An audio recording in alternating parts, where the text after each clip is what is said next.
आमच्या समोर आणा त्याला, आम्ही फाशी देऊन इथं त्याला इथं आमच्या समोर उभं जाळू त्याला. तुमच्याकडे नाही होणार तर आम्ही जाळू त्याला इथं. आम्हाला न्याय मिळाला पाहिजे. त्याला मारतात एक सेकंदला एवढा वेळ का लावताय तुम्ही? पित्याशी भांडण, बदला घेण्यासाठी चिमुरडी शिकार.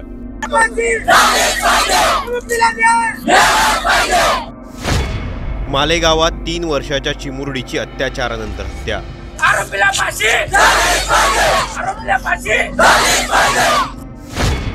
हत्या करणारा विजय खैरनार नक्की कोण?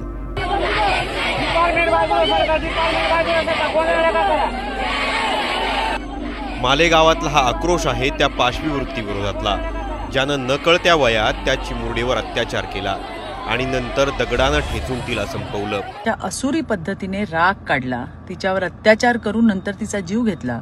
पोलिसांनी तातडीने कारवाई करत अर्ध्या तासात त्या हरामखोर विजय खैरनारला अटक केली. अशा राक्षसी मनोवृत्तीला महाराष्ट्रात थारा नाही. आम्ही पीडित कुटुंबासोबत खंबीरपणे उभे आहोत.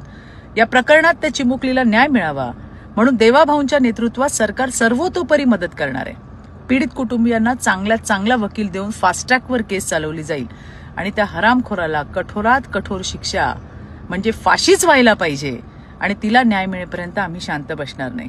पायाला ठेच लागली तरी आपल्याला आई आठवते, पण त्याच आईपासून त्यानं तिला तोडलं. बापासोबतच्या भांडणाचा राग त्या नराधमाच्या डोक्यात भिडत होता आणि समोर दिसणारी निरागसती त्याला बदला घेण्याचं माध्यम वाटत होती.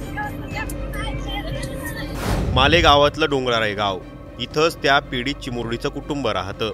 काही दिवसांपूर्वी इथं राहणाऱ्या विजय खैरनार याच्याशी त्या चिमुरडीच्या पित्याचं भांडण झालं. हे भांडण टोकाला पोहोचलं आणि हातापायीची वेळ आली. यानंतर हा नराधम इथून निघून गेला, पण हा राग त्याच्या मनात होता आणि याचा बदला घेण्यासाठीच त्यानं टार्गेट केलं त्या छोट्या चिमुरडीला. या चिमुरडीला त्यानं उचलून नेलं आणि तिच्यावर अत्याचार करून तिची दगडानं ठेचून हत्या केली. विजय खैरनार असं या 24 वर्षाच्या नराधमाचं नाव. या घटनेनंतर सुवर्णकार समाजानं मालेगाव बंदची हाक दिली.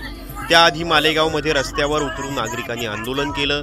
दरम्यान दादा भुसेंनी पीडित कुटुंबाची भेट घेतली आणि न्याय देण्याचं आश्वासनही दिलं. घटना एवढी भयानक क्रूर आहे की प्रत्येकाच्या तळपायाची आग मस्तकाला भिडेल. त्या सर्व ते कुटुंबच नाही तर सर्व ग्रामस्थ आणि पंचकृषीच्या त्या भावना आहेत, त्या भावनांशी आम्ही सर्वजण सहमत आहोत.